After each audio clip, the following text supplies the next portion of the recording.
ini aku akan membawa kalian ke sebuah tempat yang tak semua orang bisa pijak. Sebuah pulau yang sejak dulu dijaga ketat, bukan hanya oleh pagar besi dan senjata, tapi oleh sesuatu yang tidak terlihat oleh mata biasa. Namanya Nusa Kambangan. Sebagian dari kalian mungkin mengenalnya sebagai Pulau Penjara, tempat di mana para pelanggar hukum dihukum dan tak sedikit dari mereka yang tak pernah kembali. Tapi malam ini bukan tentang tahanan atau sipir yang akan aku ceritakan. Malam ini aku ingin kalian mendengar sebuah kisah yang berasal dari balik tembok, yang sudah ditumbuhi lumut dari lorong-lorong sempit yang tak lagi digunakan, tempat di mana bau besi, tanah basah, dan sesuatu yang membusuk masih menggantung di udara sampai sekarang. Kisah ini datang dari seseorang yang pernah bekerja di sana. Namanya tidak perlu kusebut, tapi suaranya masih terngiang di kepala banyak orang yang pernah dengar rekamannya. Jadi Dewata, seorang sipir muda, ditugaskan pada tahun 2001 saat sebuah blok tua yang konon sudah ditutup dan mendadak dibuka kembali. Namanya adalah Blok X. Blok X ini bukan blok biasa. Tak ada daftar narapidana yang tinggal di sana. Tak ada laporan masuk atau keluar. Tapi anehnya, dari dalamnya kadang terdengar suara. Bukan jeritan, bukan nyanyian, tapi seperti ritual. Malam itu petugas jaga mendengar sesuatu. Suara langkah kaki, tapi berat. Seperti seseorang berjalan sambil menyeret rantai. Ia pikir, mungkin maling atau napi yang kabur. Tapi saat dia dekati Blok X, ia lihat sesuatu yang tak masuk akal. Pintu besi yang biasanya terkunci rapat, menganga, terbuka sedikit. Dan dari dalam, ada bau, bukan bau bangkai, bukan bau kotoran, tapi sesuatu yang asing. Apek, panas, dan seperti darah yang sudah basi. Ia menyalakan senter dan masuk. Lorong itu sempit, lantainya basah. Dindingnya penuh coretan, bukan dari tangan manusia katanya, karena bentuknya tak menyerupai huruf, tapi simbol yang katanya bergerak kalau kau perhatikan terlalu lama. Ia terus melangkah, dan saat sampai di ujung lorong, ia melihat ruang kosong. Tak ada kasur, tak ada jeruji, hanya lantai tanah dan lubang. Lubang itu menganga lebar, gelap seperti perut bumi. Dan dari dalamnya terdengar suara, bukan suara manusia, tapi bisikan seolah-olah ada puluhan orang di bawah sana, membisikkan namanya berulang-ulang. Dan kalian tahu apa yang dia lakukan? Ia melangkah mundur, tapi saat dia berbalik, pintu di belakangnya sudah tertutup. Dan dari sudut ruang itu, ada seorang anak kecil berdiri, rambutnya panjang menutupi wajah. Kakinya tak menyentuh lantai. Ia hanya menunjuk ke arah lubang, tanpa bicara apa-apa. Keesokan harinya petugas itu ditemukan pingsan di luar blok. Badannya kotor oleh tanah dan darah kering. Ia tak bicara selama 2 minggu. Dan ketika akhirnya bisa bicara, yang pertama ia katakan hanyalah, gerbang itu sudah terbuka. Malam itu, setelah petugas itu ditemukan, semua petugas lain mulai gelisah, bukan karena apa yang ia katakan, tapi karena apa yang tak bisa ia katakan. Selama 2 minggu, dia hanya duduk menatap tembok, dan setiap malam dia akan menggaruk lantai, seperti mencari sesuatu di bawahnya. Dan saat akhirnya ia bisa bicara, yang keluar dari mulutnya hanya satu kalimat. Lorongnya gak ada ujung, tak ada yang tahu pasti apa yang dia maksud dengan lorong itu. Tapi beberapa sipir lama mulai gelisah. Mereka tahu di bawah Blok X ada lorong tua yang dibangun pada masa Belanda. Lorong itu katanya dipakai untuk menyimpan sesuatu, bukan barang tapi manusia atau sesuatu yang dulunya manusia. Sore itu seorang perwira tinggi dari pusat datang. Ia ingin tahu apa yang sebenarnya terjadi dan memerintahkan 2 sipir muda beserta 1 teknisi listrik untuk masuk ke lorong itu, merekam semuanya, dan melaporkan apapun yang mereka temukan. Namanya tim Bravo 3 orang. Masuk jam 10 malam, Dan sejak mereka turun ke bawah, hanya satu orang yang kembali.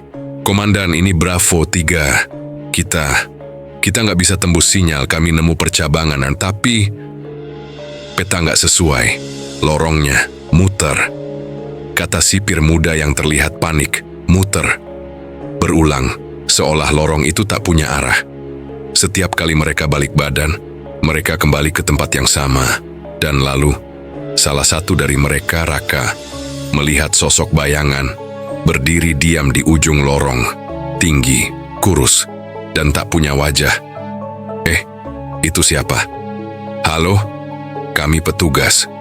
Suara rekaman terputus tiba-tiba, sinyal hilang. Dan hanya satu orang yang kembali, Anton, teknisi listrik. Saat ditemukan, pakaiannya penuh tanah, kakinya berdarah, dan di pundaknya ada bekas cakaran. Anton tak bisa langsung bicara. Tapi malam berikutnya, ia menggambar sesuatu di lantai selnya. Simbol-simbol yang sama seperti yang pernah dilihat Asep, dan ia hanya berbisik satu hal.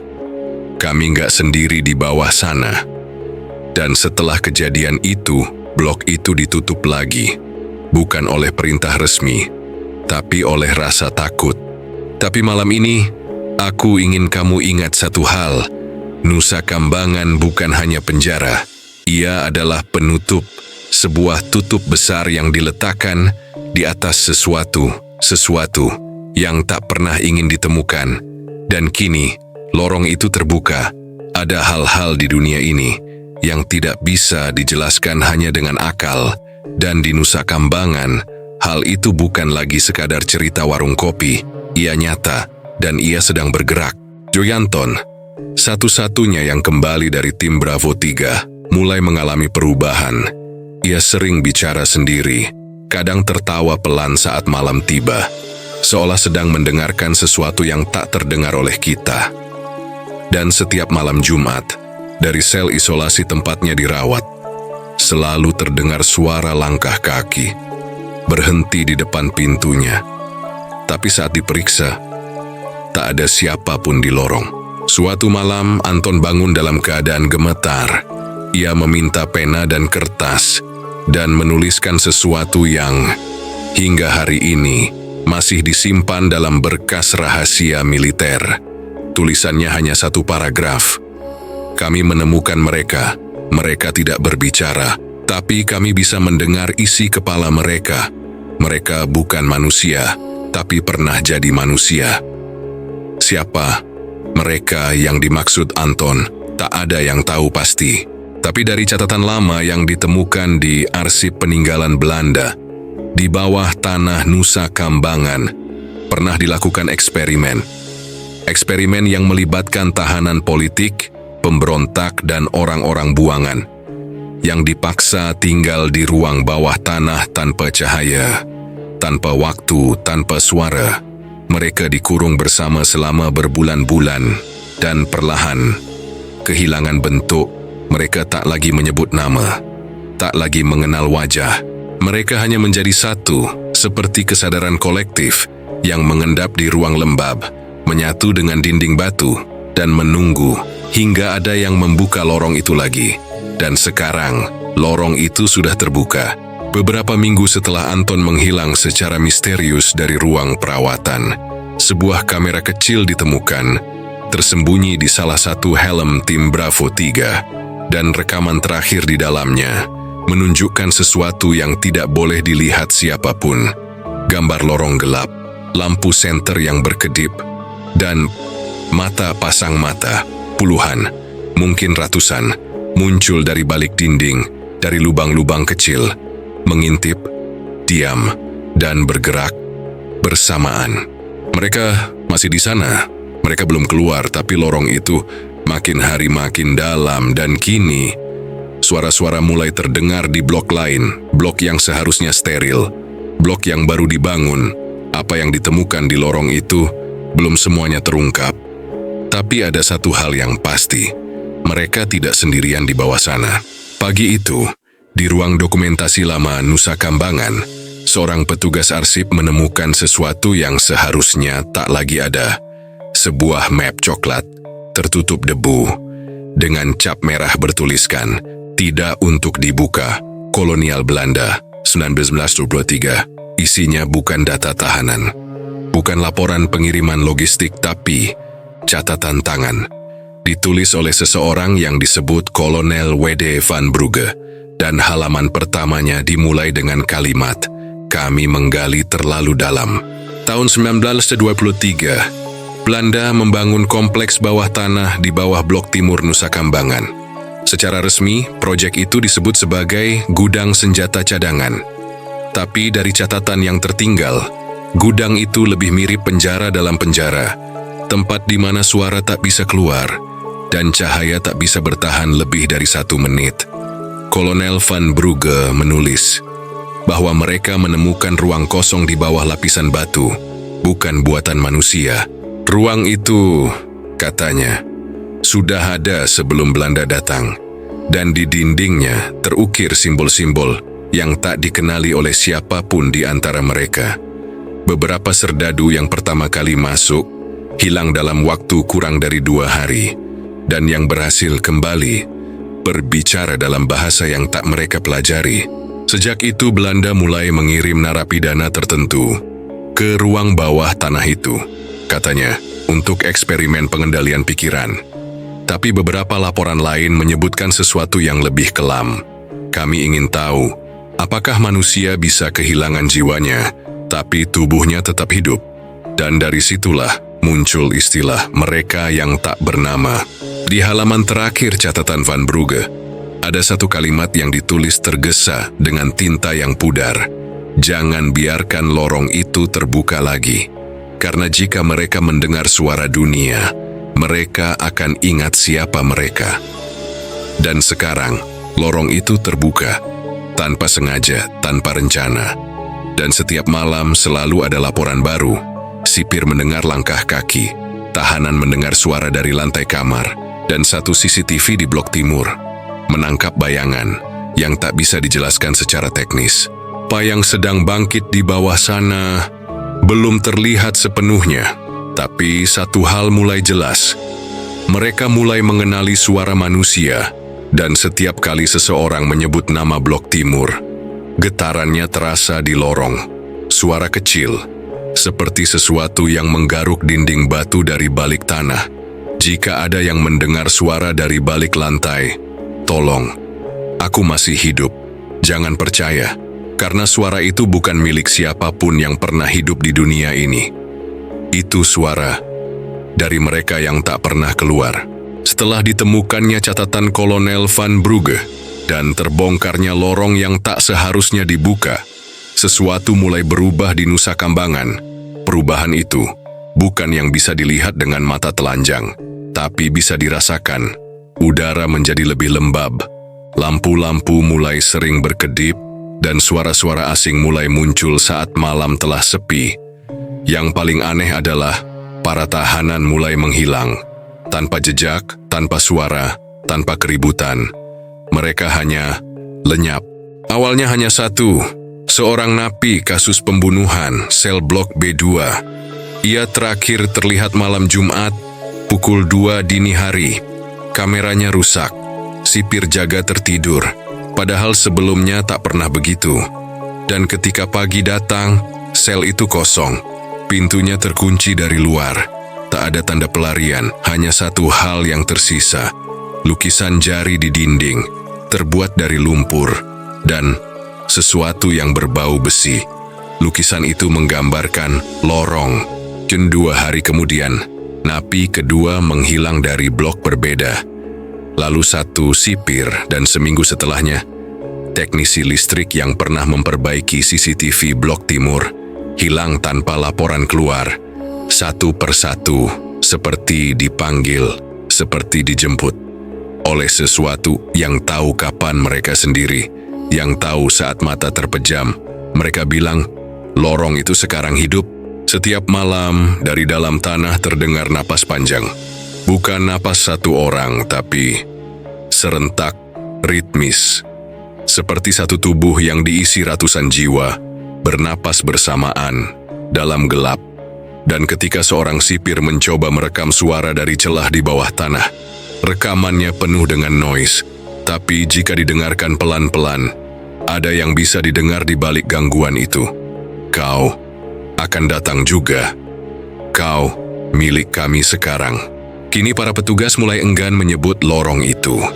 Mereka menyebutnya hanya sebagai tempat yang seharusnya tak diingat.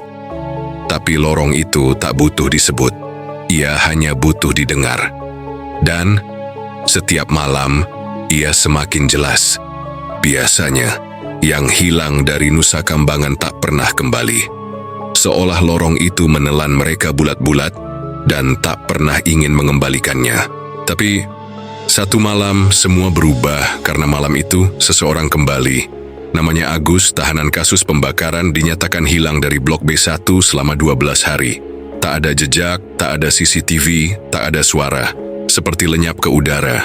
Tapi malam itu, sekitar pukul 3 dini hari, seorang sipir yang sedang patroli melihat seseorang berdiri di tengah lapangan lumpur.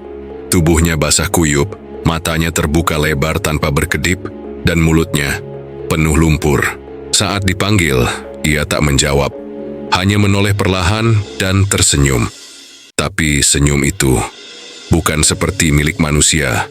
Bibirnya terlalu lebar, dan kulit pipinya terlihat seperti dijahit ulang. Agus dibawa ke ruang medis. Tubuhnya lemas, tapi tak ada luka serius. Hanya satu hal yang aneh, ia tidak punya nadi. Denyut jantungnya nyaris tak terdengar. Dan setiap kali lampu ruangannya dipadamkan, kamera menangkap bayangan lain, berdiri di balik tempat tidurnya. Bayangan tinggi, ban kurus, dengan kepala miring, seperti sedang memperhatikan. Agus tak bicara selama 2 hari, tapi malam ketiga, ia mulai menulis, bukan dengan tangan, tapi dengan darah dari mulutnya. Satu kalimat saja, "Aku bukan Agus, tapi aku tahu di mana dia berada." Setelah itu, ia hanya duduk diam menatap tembok, dan para petugas mulai menyadari, setiap kali seseorang menyebut kata lorong di dekatnya, ia akan tersenyum lebar, dan tangannya gemetar, seolah sedang menahan tawa. Salah satu petugas medis, Dr. Rani, berani mencoba hipnosis ringan untuk mencari tahu apa yang terjadi selama Agus menghilang. Rekamannya disimpan. Tapi sebelum disita oleh pihak militer, seorang teknisi sempat mendengar isinya. Dan dalam hipnosis itu Agus bicara, "Gelap, semua gelap. Aku bisa merangkak, tapi aku bukan sendiri. Mereka menyentuhku, dan aku mulai ingat bagaimana rasanya bukan manusia." Kini Agus dikunci dalam ruangan isolasi. Tapi setiap malam, dari dalam kamarnya, masih terdengar suara, bukan suara manusia, tapi seperti Dust Iblis yang sedang dilahirkan kembali. Dan malam ini, lampu di lorong isolasi padam selama 17 detik. CCTV hanya menangkap satu bingkai terakhir sebelum gambar hilang. Dalam bingkai itu, Agus tidak sendiri. Ada sosok lain berdiri di samping ranjangnya. Tak berbentuk jelas, hanya mata yang menyala dan tangan panjang yang menempel di dinding. Dan setelah malam itu, Agus menghilang lagi. Mereka bilang, lorong itu hanya menyimpan yang tak terlihat, tapi kini yang tak terlihat mulai menampakkan wujud. Dan salah satu penampakan yang paling sering diceritakan oleh para sipir malam adalah sosok wanita bergaun putih. Awalnya hanya satu laporan. Seorang melaporkan bahwa saat dia lewat blok F lama yang sudah ditutup, ia melihat gaun putih tergantung di jeruji, seperti tertiup angin. Padahal lorong itu tak punya jendela sama sekali. Saat didekati, gaun itu menghilang, tapi udara jadi dingin, dan ada bau bunga melati. Seminggu kemudian, Bayu tak masuk kerja. Dicari-cari, dan ditemukan meringkuk di bawah tangga darurat, menggigil, matanya terbuka lebar, dan mulutnya komat kamit tanpa suara. Yang ia ucapkan hanya satu kalimat, berulang-ulang. Mukanya bukan muka manusia. Kuntilanak itu yang kini disebut si putih dari lorong, tak pernah bicara. Tapi semua yang melihatnya mengaku mendengar suara tangis lirih. Kadang suara itu datang dari balik tembok, kadang dari dalam sel kosong, dan pernah sekali direkam dari dalam ruang kontrol. Suara itu menyebut nama seseorang, "Ibu, bukakan pintu." Catatan tua Van Brugge kembali disebut. Di salah satu halaman yang disobek dan disembunyikan di antara berkas makanan tertulis, "Eksperimen gagal nomor 12. Wanita, usia sekitar 25 tahun, gila, tetap hidup meski tanpa makan selama 34 hari. Tak lagi merespons suara manusia, hanya tertawa, lalu menangis." Malam lalu, kamera di Blok D menangkap rekaman selama 14 detik. Sosok tinggi kurus bergaun putih berdiri di ujung koridor dengan rambut panjang menutup wajahnya. Tapi yang membuat para petugas menggigil adalah bayangannya. Bayangannya bukan satu, tapi 3. Dan semuanya bergerak tak seirama dengan tubuhnya. Kini, tak ada yang mau lewat Blok F. Pintu menuju lorong bawah tanah ditutup kembali. Tapi lorong itu tak bisa dibungkam. Penjara bagi sebagian orang adalah tempat untuk menebus dosa. Tapi di Nusa Kambangan, penjara bukan cuma itu. Ia adalah tempat yang memelihara ketakutan.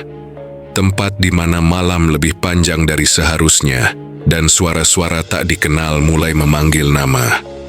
Beberapa minggu terakhir, ada peningkatan drastis pada laporan dari para narapidana. Bukan tentang makanan basi atau sipir yang kasar, tapi tentang sesuatu yang tak bisa dijelaskan. Seorang napi kasus perampokan bersenjata, Dimas ditemukan nyaris tak sadarkan diri di pojok selnya. Ia berteriak hingga suaranya habis. Matanya tak bisa menatap siapapun, dan ia terus berkata, Dia masuk lewat dinding, tanpa kepala. Tangan cuma satu, tapi dia ketawa. Saat akhirnya bisa tenang, Dimas menceritakan pengakuan yang lebih mengerikan. Setiap pukul 2 dini hari, ia selalu mendengar langkah kaki melompat-lompat di lorong. Bukan lari, bukan jalan, tapi seperti terpental. Lalu terdengar suara menggerutu, penuh kemarahan, dengan bahasa yang ia tak mengerti. Tak hanya Dimas, tahanan lain seperti Bowo juga mengaku setiap malam melihat sosok tinggi berjubah putih, bukan manusia, matanya bolong, dan rambutnya menggantung menutupi wajah pucat. Dan yang paling membuatnya tak tahan adalah bau anyir yang selalu datang bersamanya. Saya tidur pakai selimut kepala, tapi dia bisik dari dalam bantal, katanya. Beberapa napi lain bahkan mulai menunjukkan gejala gangguan jiwa. Mereka menolak makan, menulis simbol-simbol aneh di tembok, dan ada yang berusaha mengakhiri hidupnya dengan cara yang tak pernah terpikir sebelumnya. Bukan karena rasa bersalah, tapi karena mereka ingin bebas dari sesuatu yang terus mengikuti mereka di dalam penjara. Laporan medis menyebut halusinasi berat, tapi hampir semua narapidana yang terkena menggambarkan sosok yang sama. Pocong yang berdiri tanpa suara di atas tempat tidur, kuntilanak yang menggantung di atas ventilasi, dan manusia tanpa wajah yang mengintip dari balik kloset. Hal ini membuat beberapa sipir mulai takut untuk berjaga malam. Mereka menolak mendekati Blok B dan D karena sering terdengar suara anak kecil tertawa. Padahal tidak pernah ada anak di dalam kompleks itu. Dan pada malam-malam tertentu, bau bunga Kamboja menyelimuti seluruh lorong. Bau itu selalu datang bersamaan dengan suara ketukan dari dalam dinding. Ketika pihak atas mencoba menyelidiki lebih lanjut, mereka menemukan sesuatu yang mengerikan.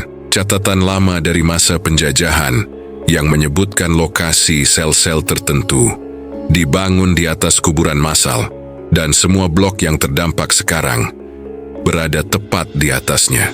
Malam itu, ada satu narapidana ditemukan meninggal karena menggigit lidahnya sendiri dan menuliskan kalimat di lantai menggunakan darah dari lukanya sendiri. Mereka tidak suka kita menyebut nama mereka. Dan beberapa menit sebelum dia pingsan, ia sempat berteriak, "Pergi dari sini! Ini bukan penjara, ini neraka." Setiap malam di Nusa Kambangan, penderitaan tidak pernah berhenti. Tidak hanya karena penjara itu sendiri, tapi karena apa yang telah terjadi di dalamnya. Dalam beberapa pekan terakhir, para narapidana mulai mengikuti naluri yang tidak mereka kenali. Mereka mulai kehilangan diri mereka satu persatu. Ada yang berusaha mengakhiri hidupnya. Ada yang memilih untuk mengakhiri hidup teman satu selnya, seperti zombie. Mereka menggigit, menyakiti, menghancurkan tubuh dan jiwa orang lain. Agus, yang sebelumnya pernah menggigit temannya, kali ini tak hanya melukai dirinya sendiri, ia ditemukan di dalam sel dengan tubuhnya yang penuh darah.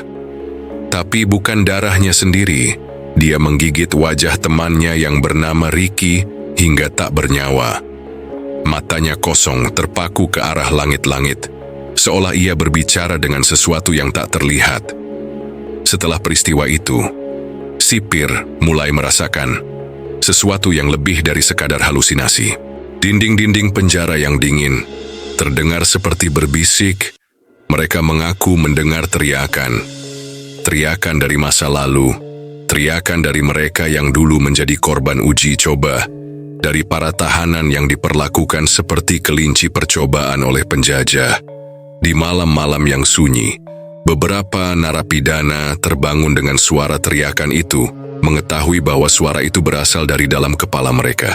Ada yang mulai mengikat sprei kasur, menjadikan tali untuk menggantung diri mereka. Bukan hanya karena rasa putus asa, tapi karena mereka merasa mereka harus mengikutinya. Terakhir kali, ada 2 orang napi yang ditemukan di Blok C. Satu menggantung diri, satu lagi terluka parah dengan luka gigitan di leher. Laporan dari sipir menyebutkan bahwa sebelum mengakhiri hidup mereka, kedua tahanan itu sempat menggeram, seperti hewan liar, dan berusaha menggigit satu sama lain. Saat jenazah mereka ditemukan, ada sesuatu yang tak biasa pada tubuh mereka. Kedua luka gigitan itu terlihat terlalu besar, bahkan lebih besar dari mulut manusia pada umumnya. Itu bukan satu-satunya. Beberapa tahanan lainnya mulai kehilangan kendali, menggigit sesama narapidana, memukul, menghabisi satu sama lain dengan tangan kosong, tanpa alasan yang jelas, seperti terjebak dalam mimpi buruk yang nyata. Malam berikutnya, satu sel ditemukan terkunci rapat, dan saat pintu dibuka, tidak ada yang tersisa, kecuali 2 tubuh tanpa kepala. Keduanya ditemukan dalam posisi yang sangat aneh. Tangan mereka terikat satu sama lain, dan ada bekas gigitan di tubuh mereka. Para sipir yang mencoba menyelidiki mulai merasakan kehadiran sesuatu yang tak terlihat. Suara-suara aneh, langkah kaki yang terasa di belakang mereka, bau anyir yang tak pernah hilang, dan yang lebih mengerikan adalah bau melati. Di setiap sel yang memiliki kisah bunuh diri, tercium bau itu, dan semakin lama, bau itu semakin kuat. Siapa yang bisa menjelaskan ini?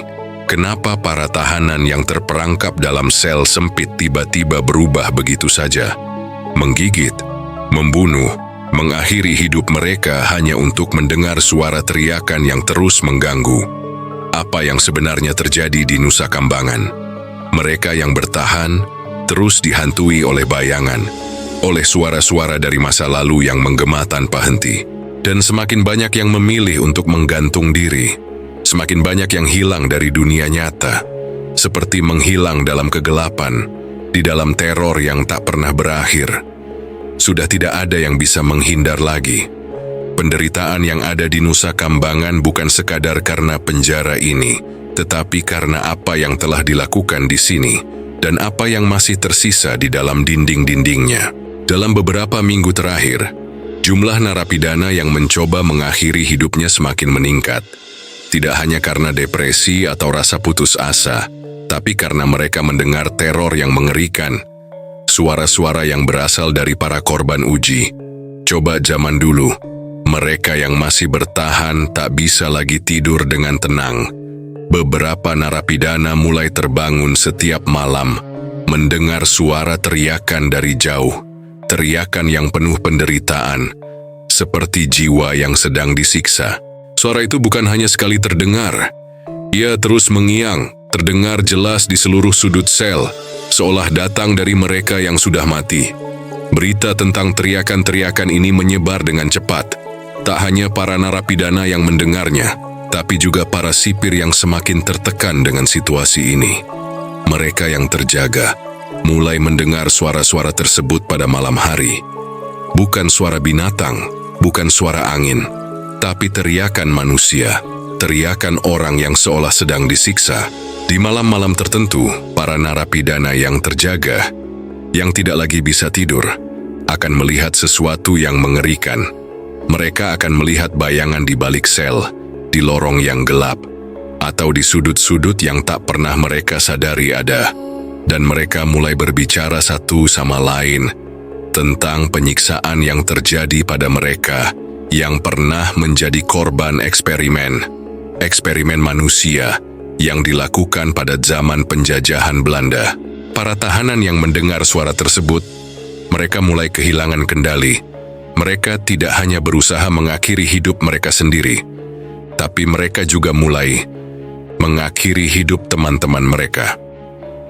Di sebuah sel yang terisolasi, ada narapidana ditemukan tewas. Mereka saling menggigit, menghancurkan satu sama lain seperti binatang buas. Ada yang menggigit leher temannya, seperti seekor zombie yang lapar darah. Ada yang mencoba menggantung diri, tapi ada juga yang menggantungkan teman mereka dengan tangan terikat, seolah mereka dipaksa untuk menjadi bagian dari dunia lain.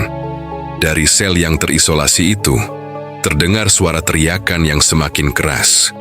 Seperti ratusan orang yang berseru sekaligus, suara mereka menembus dinding, mendatangi mereka yang masih hidup, seolah ada yang memanggil, meminta agar mereka juga mengakhiri penderitaan mereka. Ada satu narapidana yang ditemukan terkapar, dengan mata terbuka lebar, giginya terkatup rapat, dan tangannya terikat dengan sprei. Dia menggantungkan diri di jendela selnya, tapi matanya masih menatap ke arah sesuatu yang tak terlihat, sesuatu yang tidak pernah bisa dijelaskan. Tak hanya mereka yang menggantungkan diri, ada juga yang mencoba menyakiti teman mereka dengan cara yang lebih mengerikan. Beberapa narapidana ditemukan dalam keadaan tak bernyawa, dengan gigitan di tubuh mereka, gigitan yang lebih menyerupai gigitan binatang daripada manusia. Mereka menggigit, menghancurkan, seperti terinspirasi oleh sesuatu yang datang dari masa lalu. Sesuatu yang sangat kelam. Dan suara itu terus terdengar setiap malam. Suara teriakan yang tak pernah berhenti. Seperti suara mereka yang terperangkap dalam eksperimen-eksperimen lama. Suara-suara itu memanggil, memaksa para tahanan untuk mendengarkan penderitaan yang tak berkesudahan. Para tahanan yang mendengarnya tidak bisa lagi membedakan antara dunia ini dan dunia lain. Dan banyak dari mereka yang memilih untuk mengakhiri semuanya, untuk berlari dari suara itu. Meski mereka tahu, mereka tidak akan pernah bisa lari. Teror yang terjadi di Nusa Kambangan bukanlah hal baru. Penderitaan yang terjadi di balik tembok-tembok penjara ini adalah luka lama yang tak kunjung sembuh. Dan semakin dalam kita menyelidikinya, semakin jelas bahwa semua ini berawal dari masa lalu yang gelap. Pada zaman penjajahan Belanda, Nusa Kambangan bukan hanya sekadar pulau tempat pembuangan tahanan politik. Di balik jeruji besi dan tembok yang tebal, tersembunyi penderitaan yang jauh lebih dalam. Sebagian besar tahanan yang dibawa ke sana adalah mereka yang terlibat dalam perlawanan terhadap penjajah. Namun, ada juga yang dibawa karena alasan lain, alasan yang jauh lebih kelam. Para tahanan ini tidak hanya dijadikan sasaran eksperimen medis. Eksperimen yang dilakukan oleh para dokter Belanda dikenal sebagai eksperimen yang tak manusiawi. Mereka tidak hanya mencoba menguji reaksi tubuh manusia terhadap berbagai penyakit, tetapi juga mencoba untuk memanipulasi jiwa dan mental para tahanan. Pada malam-malam yang gelap, di ruang bawah tanah yang tersembunyi, mereka melakukan prosedur yang sangat kejam. Eksperimen yang melibatkan racun, penyiksaan fisik, dan juga percobaan pada sistem saraf manusia. Mereka yang menjalani eksperimen ini, hampir semuanya mati di tangan mereka. Namun beberapa dari mereka yang entah kenapa selamat, meninggalkan sesuatu yang lebih buruk dari kematian. Mereka meninggalkan jiwa yang hancur. Mereka meninggalkan sisa-sisa penderitaan yang tak dapat dipahami oleh manusia. Disinilah semuanya dimulai.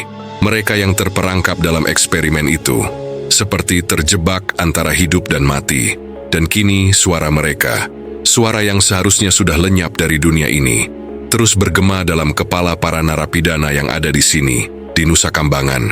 Semua kisah ini, semua teror yang terjadi di Nusa Kambangan, mungkin takkan pernah ada habisnya. Para narapidana yang terperangkap di dalam penjara ini, mereka tidak hanya dihukum oleh hukum, tetapi oleh bayangan-bayangan dari masa lalu yang terus menghantui mereka. Dari eksperimen kejam yang dilakukan pada zaman penjajahan Belanda, hingga suara-suara teriakan mereka yang tak pernah bisa beristirahat, semua itu membentuk sebuah siklus penderitaan yang tak berujung. Mereka yang mendengar suara itu, mereka yang terperangkap di dalam kegelapan ini, tidak bisa lagi membedakan antara dunia hidup dan dunia mati. Para korban eksperimen itu seolah tidak pernah meninggalkan Nusa Kambangan, menjadi bagian dari sejarah kelam pulau ini, mengikatkan diri mereka pada setiap narapidana yang datang, seperti bayangan yang tidak akan pernah hilang. Dan mungkin ini adalah cerita yang tak akan pernah selesai, sampai ada yang berani menggali lebih dalam dan menemukan akar dari semua teror ini. Namun, apa yang pasti adalah, setiap jiwa yang pernah terperangkap di Nusa Kambangan selalu meninggalkan jejak yang takkan pernah hilang. Mereka yang hidup akan selalu terjebak dalam kenangan mereka, dan mereka yang mati akan terus menghantui. Kisah ini, seperti kisah-kisah horor lainnya, mengajarkan kita banyak hal, bahwa setiap perbuatan, setiap keputusan akan mempengaruhi lebih banyak orang daripada yang kita bayangkan. Dan bagi kita yang masih hidup, sudah menjadi tugas kita untuk menjaga hati, untuk selalu mengingat bahwa kita tidak hidup sendiri di dunia ini. Tindakan kita, baik atau buruk, akan terus berimbas, baik di dunia ini maupun di dunia yang tak tampak. Semoga kita semua tidak akan pernah terperangkap dalam penderitaan yang sama, seperti mereka yang terperangkap di Nusa Kambangan. Dan jika suatu saat kita mendengar suara-suara yang datang dari masa lalu, biarlah kita tidak menjadi bagian dari lingkaran setan yang tak berujung. Terima kasih telah mengikuti kisah ini hingga akhir. Jika cerita ini menggugah hati dan pikiran kalian, jangan lupa untuk memberikan like, share, dan subscribe. Dan jika kalian ingin mendengar kisah-kisah horor lainnya, tekan lonceng notifikasi agar tidak ketinggalan. Jangan lupa, tetap waspada, dan selalu ingat, kadang kegelapan tidak hanya ada di luar sana, tetapi juga di dalam diri kita. Sampai jumpa di malam berikutnya, dengan kisah yang lebih gelap, lebih dalam, dan lebih nyata dari yang kau kira. Dan terakhir, jangan lupa matikan lampu.